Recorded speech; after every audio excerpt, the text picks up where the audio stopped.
Dawno, bardzo dawno temu, w ziemi Filistynu żył człowiek imieniem Isza. Miał 12 silnych, potężnych synów i jednego drobnego, delikatnego chłopca, Dawida. W przeciwieństwie do swoich braci, Dawid był słaby i chudy. Ci, którzy go widzieli, mówili: to dziecko chyba jest chore. Jego ojciec Isza był smutny i trochę zawstydzony. Dlatego wysyłał Dawida w góry, aby pasł owce z dala od ludzi.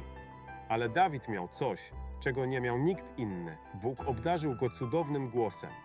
Kiedy śpiewał pieśni i modlitwy do Stwórcy, ptaki milkły, a wiatr towarzyszył jego melodiom. Jego głos niósł się echem przez doliny aż do samych niebios.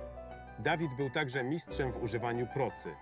Każdy kamień trafiał dokładnie tam, gdzie celował. Nigdy nie chybiał. Pewnego dnia do ich kraju nadeszła wieść o wojnie. Okrutny dowódca imieniem Kalut, Goliat, nadciągał z wielką armią. Był jak olbrzym, silny, bezlitosny i przerażający.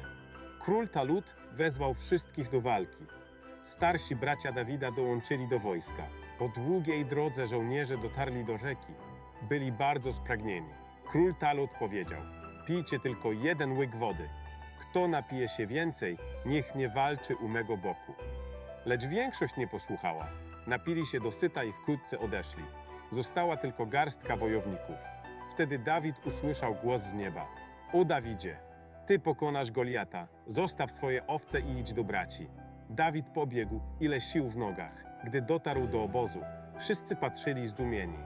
Jak ten drobny chłopiec miałby walczyć z olbrzymem? Goliat zadrwił z nich: czy nikt nie odważy się stanąć naprzeciw mnie? Wszyscy milczeli. Wtedy Dawid wyszedł naprzód. Ja z nim zawalczę, powiedział. Nie miał zbroi, miecza ani konia, tylko proce i kilka kamieni z drogi. Goliat roześmiał się. Myślisz, że pokonasz mnie kamieniem? Ale Dawid był pewny. Włożył kamień do procy, wezwał imię Boga i wypuścił go. Kamień poleciał w powietrze i trafił Goliata prosto w czoło. Olbrzym upadł martwy. Tego dnia mała armia Taluta odniosła wielkie zwycięstwo. Bóg sprawił, że nieliczni pokonali wielu. Po bitwie Talut oddał córkę Dawidowi za żonę, a po jego śmierci Dawid został królem. Bóg uczynił go również prorokiem i objawił mu świętą księgę, Zabór, psalmy. Dawid modlił się całymi nocami, śpiewając pieśni ku chwale Boga.